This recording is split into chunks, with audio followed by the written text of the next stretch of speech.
Good morning.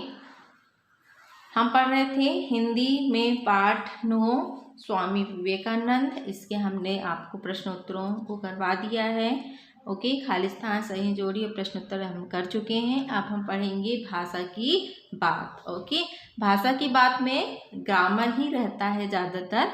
Okay, तो आइए इसे देखते हैं कि क्या है। निम्नलिखित वाक्यों को पढ़िए और समझिए। पढ़ना है और हमें से समझना है।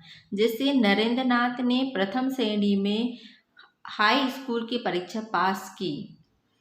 ठीक है, अब सेकंड पॉइंट इसी का है। नरेंद्र नाथ परमहंस के पास जाकर बैठ गए। देखिए यहाँ पर दो अर्थ हैं। एक पास जो है, जो स्कूल परीक्षा पास की मतलब पास मीन्स उत्तीर्ण की, है ना।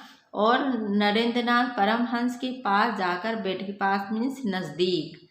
ओके, फिर है नेक्स्ट है वार संभालो। वार संभालो मीन्स यहाँ पर क्या हो गया, वार संभालो। और सेकंड में क्या दिया, आज कौन सा वार है। तो यहाँ पर जो पहला वाला जो वार की बात की जा रही है, तो ये क्या है कि वार संभालो या फिर अपने आप को संभालो। ठीक है, मतलब कोई अगर हमें मार रहा है तो उस वार को संभालो, इससे रिलेटेड है। ठीक है, और यहाँ पर आज कौन सा वार है, यहाँ इस वाली लाइन में जो वार का अर्थ निकल रहा है वो अपने दिन से निकल रहा है कि आज सोमवार है कि रविवार है कि बुधवार है कि गुरुवार है। ठीक है, तो दोनों का अर्थ अलग अलग है। इस तरह से यहाँ भी पास का अर्थ अलग है और इस पास का भी अर्थ अलग है। ठीक है, अब इसी में थर्ड पॉइंट देखते हैं। वे विद्यार्थियों से बहुत स्नेह रखते थे, मीन्स प्यार करते थे, स्नेह रखते थे। ठीक है, दिए का स्नेह खत्म हो गया। दिए का स्नेह खत्म मतलब यहाँ पर रोशनी से संबंधित है। ठीक है, कि दिए का स्नेह खत्म हो गया मतलब वो जो रोशनी जो जल रही थी वो बुझ गई, तो वो खत्म हो गई। ठीक है, नेक्स्ट है वे समाधि की अवस्था में बैठे रहते थे। फिर नेक्स्ट है स्वामी विवेकानंद ने 40 वर्ष की अवस्था में ही शरीर त्याग दिया। यहाँ पर भी दोनों का अर्थ अलग अलग है। इस अवस्था का मतलब हो गया कि वे समाधि की अवस्था में बैठे रहते थे। इस अवस्था में मतलब बैठे रहना। ठीक है, और यहाँ पर इस अवस्था का मतलब अपने शरीर से रिलेटेड है कि ये अवस्था है अपनी, कि अपने बुढ़ापे में है कि अपनी मृत्यु की अवस्था चल रही है, इस तरह से। ठीक है, नेक्स्ट है श्री राम कृष्ण परमहंस ने से अपने प्रश्न का उत्तर प्राप्त करने पहुँचे। अब इस उत्तर का मतलब अलग है और हिमालय पर्वत उत्तर में स्थित है, इस उत्तर का अर्थ अलग है। ठीक है, तो पहले वाले उत्तर का अर्थ क्या हो गया कि श्री राम कृष्ण परमहंस ने अपने प्रश्न का उत्तर प्राप्त करने पहुँचे। प्रश्न का उत्तर मीन्स यहाँ पर उत्तर मीन्स हो गया आंसर, है ना। और इस उत्तर का मतलब हो गया दिशा से, है ना, डायरेक्शन, दिशा। ठीक, अब यहाँ पर देखिए ऊपर दिए गए रेखांकित शब्दों के अर्थ जानते हैं। सबसे पहले तो यहाँ पर पास का जहाँ पर ऊपर दिया तो उसके दो अर्थ निकल रहे थे, एक तो समीप और दूसरा है उत्तीर्ण। फिर दूसरे में निकला था वार, तो वार का एक महर होता है, एक होता है प्रहार मीन्स प्रहार करना, आक्रमण करना। दिन मतलब सोमवार, इतवार, रविवार। स्नेह का मतलब होता है प्रेम से और एक स्नेह का मतलब होता है तेल से। अवस्था मीन्स एक होती स्थिति और दूसरी होती है आयु। फिर उत्तर, है ना, एक उत्तर का मतलब होता है जवाब और एक उत्तर का मतलब होता है एक दिशा। तो इस तरह से हमने यहाँ पर देखे कि ये क्या है, इनके शब्द, इनके अर्थ अलग अलग निकलते हैं। ठीक है, मतलब एक जैसे अर्थ हैं उनकी हमें एक शब्द हैं उसके हमें अलग अलग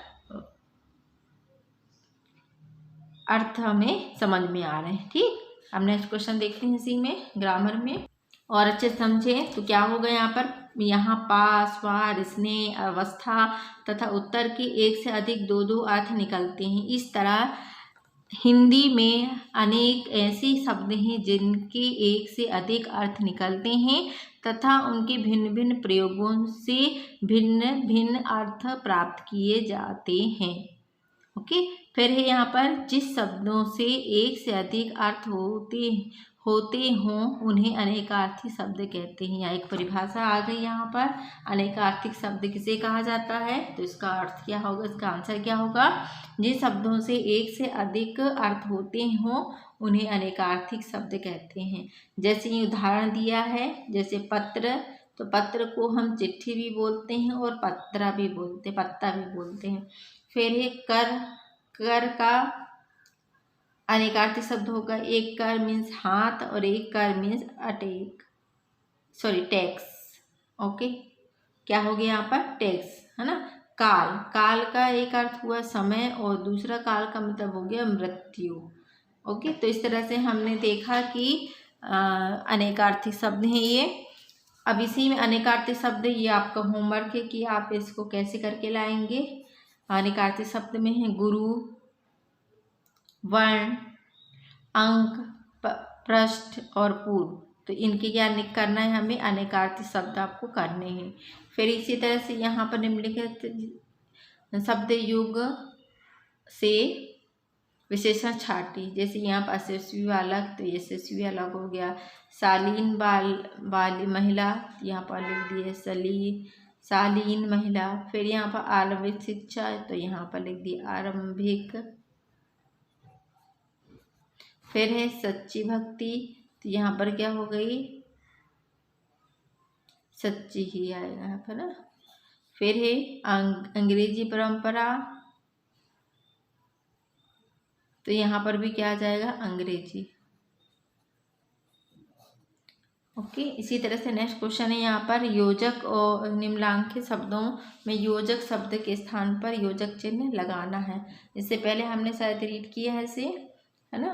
तो यहाँ पर क्या आ जाएगा, गंगा और यमुना, तो यहाँ पर क्या आएगा, गंगा योजक चिन्ह और यमुना। पशु, रौनक,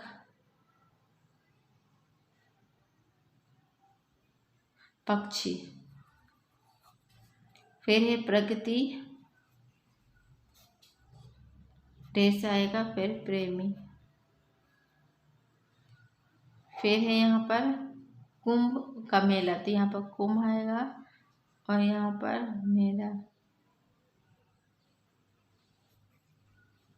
मेला।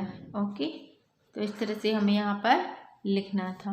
ओके स्टूडेंट, तो होमवर्क है आप लोगों का कि आप पार्ट 9 पूरी तरह से कंप्लीट कर लें। ओके, इसमें बीच बीच में ग्रामर दिए गए हैं, तो हम ग्रामर भी इसकी रिवीजन कराते जाएंगे। Okay student.